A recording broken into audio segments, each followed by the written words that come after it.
자, 그래서 사도행전 11장 29절에 보면 바로 그 말이 나와요. 예. 지금 하나님 아버지는 그리스도인이라고 하는 것, 창조를 온전하게 이룸으로써 이방 세상에, 이제 이 세상에 상징적인 의미에서 영적인 의미로 하나님의 참되신 말씀인 그리스도인을 비축했어요. 흉년의 대비가 됐다 이 말이에요. 그리스도인이 있다라고 하는 것입니다. 그래서 흉년에 대비했기 때문에 그 흉년이 들기 시작할 때 이제 그 흉년에 대비한 그리스도인들이 29절에 제자들이 각각 그 힘대로 유대에 사는 형제들에게 부조를 보내기로 작정하고, 예, 나오죠. 그 힘대로 유대에 사는 형제들에게 부조를 보내기로 작정하고 라고 하는 것은 뭐냐면 이제 흉년의 때가 와서 사람들이 굶주릴 때 그들에게 무엇을 제공한다? 말씀을 제공한다 이 말이에요. 말씀을. 그래서 누구를 보내냐면 11장 30절에 이를 실행하여 바나바와 사울. 무엇을 암시하고 있는 거예요? 이제 말씀, 이 흉년의 시대에 이 말씀이 감독관을 대표하는 바나바와 사울 등을 통해서 그들의 선교 여행을 통해서 요셉 시대 때는 사람들이 요셉에게로 몰려왔는데 그게 사실은 이들이 선교 여행을 통하면서 사람들에게 예수 그리스도의 빛으로 다가가니까 그 빛이 곳곳에 있을 때 그 빛으로 오는 자들은 구원을 얻는 거잖아. 양식을 얻는 거잖아요. 요셉에게 오는 거잖아, 그게. 그렇게 여러분이 연결을 해서 읽어야 한다라고 하는 것입니다. 그래, 이 다섯을 이 창세기에 나와 있는 애굽 땅의 5분의 1을 이 거둔 사람들이냐, 이 사람들이. 그러니까 5를 1로 깨닫고 그 십자가의 그 하나의 진리를 하나님의 진정한 하나의 그 진리로 깨달은 사람들이 이들이다 이 말이에요. 그래서 그걸 깨달은 사람을 여러분 우리가 어디서 구약에서 이미 봤었죠? 그게 누구냐면 다윗이었어요. 그거 잠깐만 찾아보고 넘어가 봐. 사무엘상 17장 40절. 손에 막대기를 가지고 시내에서 매끄러운 돌 몇 개? 5. 매끄러운 돌 5을 골라서 자기 목자의 제구, 곧 주머니에 넣고 손에 물매를 가지고 블레셋 사람에게로 나아가니라. 블레셋 사람에게로 나아가니라.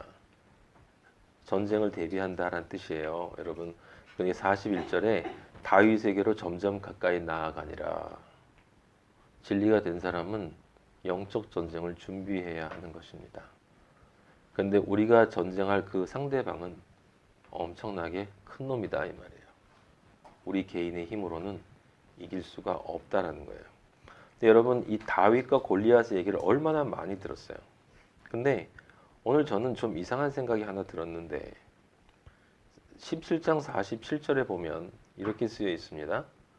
여호와의 구원하심이 칼과 창에 있지 않다라고 얘기했어요. 다윗이. 그러면 칼과 창에 있지 않다는 것은 우리가 당연히 어떻게 이해를 해야 합니까? 인간적인 방식에 있지 않다라는 뜻이에요. 그냥 단순히 무력에 있다는 뜻이 아니야. 칼과 창은 인간이 싸움을 위해서 사용하는 가장 합리적인 도구예요. 남을 지배하고 내가 승리하기 위해서 사용하는. 그래서 칼을 쓰는 자는 칼로 망한다는 이야기는 그 폭력을 사용하지 말라는 얘기가 아니에요. 예수님이. 예. 인간이 생각할 때 가장 지혜롭다고 여기는 그 방법으로 너희가 세상에서 승리를 하려고 하면 그것으로 망하게 된다라고 하는 것입니다. 물론 거기에는 폭력도 들어가겠지만, 근데 가만히 생각해보면 이게 이상한 게 왜 이상하냐면 칼과 창에 있지 않으면 그럼 하나님이 다윗을 통해서 승리하신다는 이야기인데 그러면 말씀을 이야기하면 되지. 왜 물맷돌을 던져요? 돌을 던져서 이마를 맞춰서 머리 정 가운데 맞춰서 죽였다 이 말이에요. 이건 인간적인 방법이 아니냐는 거예요. 제가 옛날에 어떤 분이 그런 얘기를 하는 걸 들었어요. 아버지가 준비시키신다고. 그래서 그 목자일 때 곰이나 사자한테 돌을 던지게 하는 연습을 시켜서 이 결정적인 이 골리앗에 던질 수 있는, 만약에 이 돌이라고 하는 그것이 우리가 이해하는 그 물맷돌이라면, 그러면 이것도 역시 칼과 창이에요. 전쟁의 승리는, 구원하심은 하나님에게 있다. 전쟁은 여호와께 속한 것이다 라고 47절에 이야기했잖아요. 그렇다면 다윗도 사실은 이걸 쓰면 안 돼. 인간적인 방법을 쓴 것이다 라고 하는 거죠. 그게 무엇을 뜻하냐면 이 물맷돌을 절대로 그렇게 해석하면 안 된다는 것을 뜻하는 거예요. 영적으로 해석하지 않으면 이 다윗의 이 사건은 전혀 이해할 수 없었다. 그래서 17장 50절 끝에 보면 자기 손에는, 블레셋 사람을 이기고 쳐 죽였는데 자기 손에는 칼이 없었다 이렇게 얘기하는 거예요. 칼이 아니고 돌 하나로 이겼다라고 얘기하는 사람은 굉장히 어리석은 사람입니다. 우리는 이 돌이 뭔지를 제가 여러분들한테 이미 설명을 드렸어요. 예수 그리스도를 의미하는 이 돌은, 생명의 돌은, 그런데 여기 뭐라고 나와 있냐면 다섯이라고 했단 말이에요. 다섯의 돌이라는 것은 그냥 돌이 아니라 십자가에서 달려 돌아가신 예수 그리스도의 사랑의 돌이에요. 십자가에서 이길 수밖에 없다라는 뜻이에요. 십자가 이외에는 결코 사탄을 이길 수 없다. 근데 예수 그리스도가, 하나님 아버지가 하와에게 너의 후손이 뱀의 머리를 상하게 할 거다 그랬죠. 뱀의 머리를 박살낼 거라 했다 이 말이에요. 그래서 다윗이 돌을 던졌는데 그게 이마에 맞는 거예요. 그냥 인간적인 생각으로 이마에 급소에 맞아서 죽었다 이게 아니라 사탄의 머리를 박살을 냈다라고 하는 것입니다. 여기서는 다윗이 멋지게 승리하는 모습으로 나오지만 실제 이것이, 이 아버지의 이 말씀이 우리들 앞에 가시적인 것으로 나타날 땐 예수 그리스도의 그 발가벗은 피 흘리는 초라하고 저주받은 그 모습이 바로 이 물맷돌이라는 거예요. 5개를 가져갔는데 던진 건 하나예요. 그게 5분의 1이란 말이에요. 5분의 1. 창세기 41장 34절에서 5를 1로 그 십자가의 돌아가심이 진리로 사탄에게 명중할 때 그때 그의 머리가 박살나게 된다. 그때 예수 그리스도에게는 인간적인 어떠한 방법도 어떠한 힘도 그리스도에게는 없었다. 왜냐하면 자기를 완전히 비워서 저주받은 종의 모습으로 죽었기 때문에.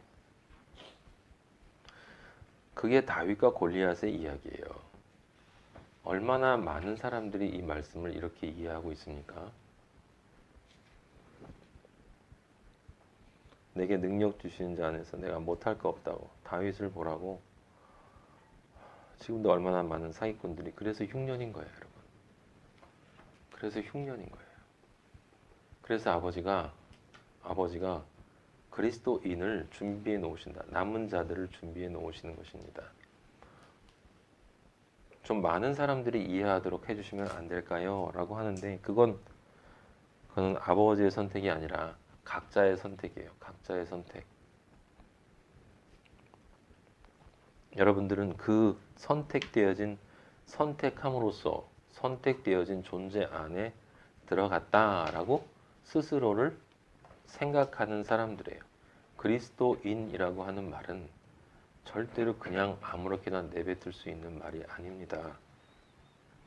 다윗과 골리앗의 싸움 속에서 십자가의 그 돌아가심을 생각해야 하고, 내 삶 속에서 그 5의 십자가의 진리가 내 삶을 지배하는 단 하나의 진리로 나를 지배할 수 있는 그런 사람이 되었을 때 그들이 그리스도인이라고 불린다라는 말을 할 수 있는 것이고, 그들이 흉년 때가 되었을 때 사람들에게 요셉의 예수 그리스도의 식량을 나눠줄 수 있는 그런 감독관들이 되는 것이에요.